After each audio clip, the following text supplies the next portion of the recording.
रुद्रपुर गांव में सुलोचना अपने बेटे प्रदीप के साथ रहती थी। सुलोचना का पति बिजली विभाग में काम करता था।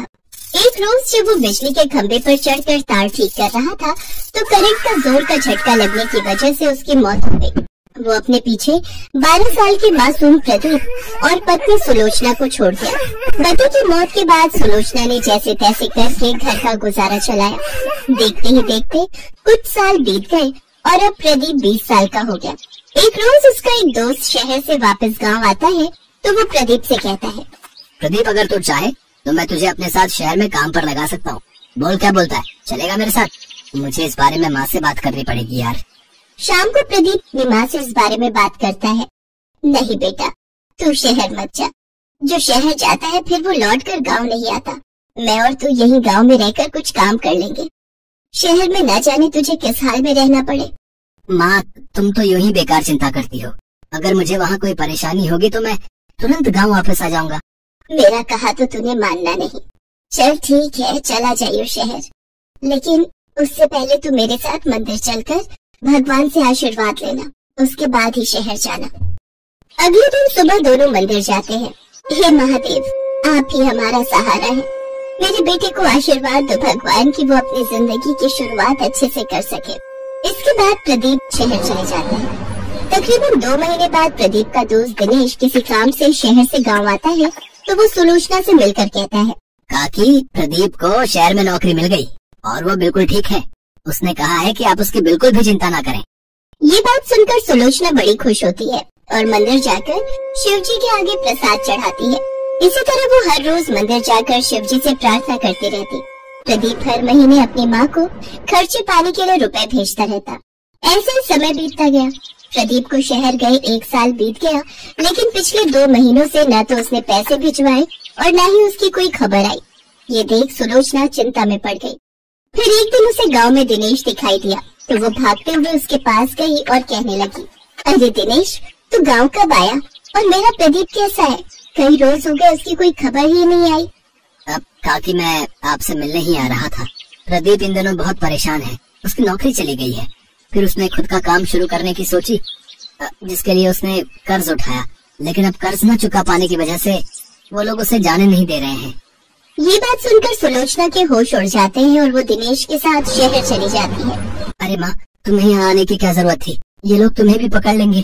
तू परेशान मत हो, मैंने कुछ पैसे बचा कर रखे हैं। इन लोगों को वो पैसे देकर कुछ दिन की मोहलत मांग लेंगे। फिर वो प्रदीप के साथ उस लाला के पास जाती है जिससे उसने पैसे उधार लिए थे। साहब, हमें कुछ दिनों की मोहलत और दे दीजिए। ये लड़का मेरा पैसा खाकर यहाँ से भागने की कोशिश कर रहा था और अब तू आई है यहाँ इसे ले जाने के लिए। पहले मेरे पैसे दे, तभी मैं इसे छोड़ूंगा। अभी तो मेरे पास ये कुछ पैसे ही हैं, आप इन्हें रख लीजिए। कुछ दिनों में मैं आपके सारे पैसे लौटा दूंगी। ठीक है, मैं तुम्हें 30 दिन की मोहलत देता हूँ। फिर वो दोनों मंदिर जाते हैं और परेशान होकर मंदिर के बाहर सीढ़ियों पर बैठे हुए होते हैं कि तभी उनके पास एक बुजुर्ग आदमी आता है और उनसे कहता है, क्या बात है, आप दोनों बड़े परेशान लग रहे हो। इसके बाद सुलोचना उसको सारी बात बताती है। तुम दोनों परेशान मत हो, अपने भोले बाबा बड़े दयालु हैं, वो सब ठीक कर देंगे।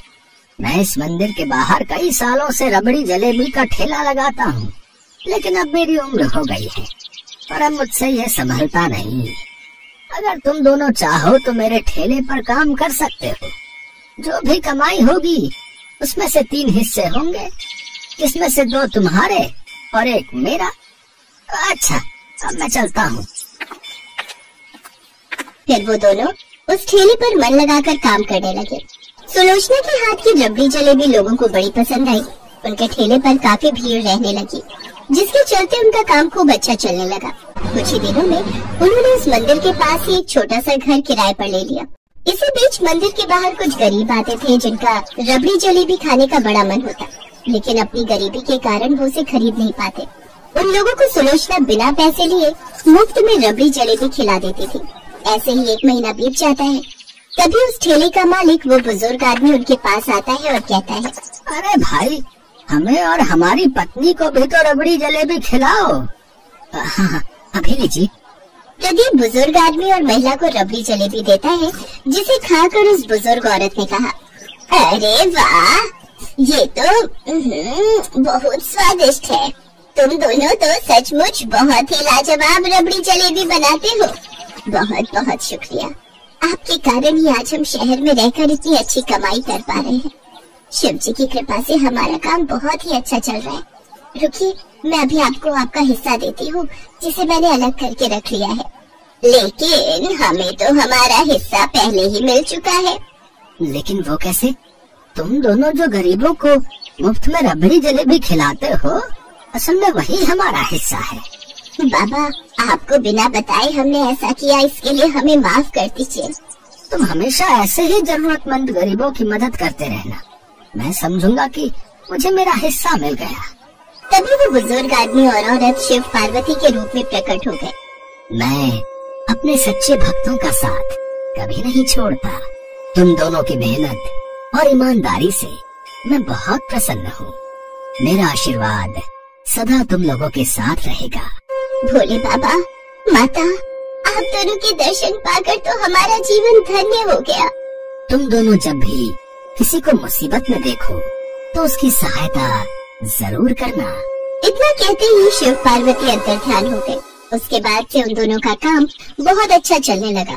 उन्होंने लाला का सारा कर्जा भी लौटा दिया। साथ ही उन्होंने खुद की एक बड़ी रबड़ी जलेबी की दुकान खोल ली और एक बड़ा सा घर ले लिया। भगवान शिव पार्वती की कृपा से उनका जीवन खुशियों से भर गया।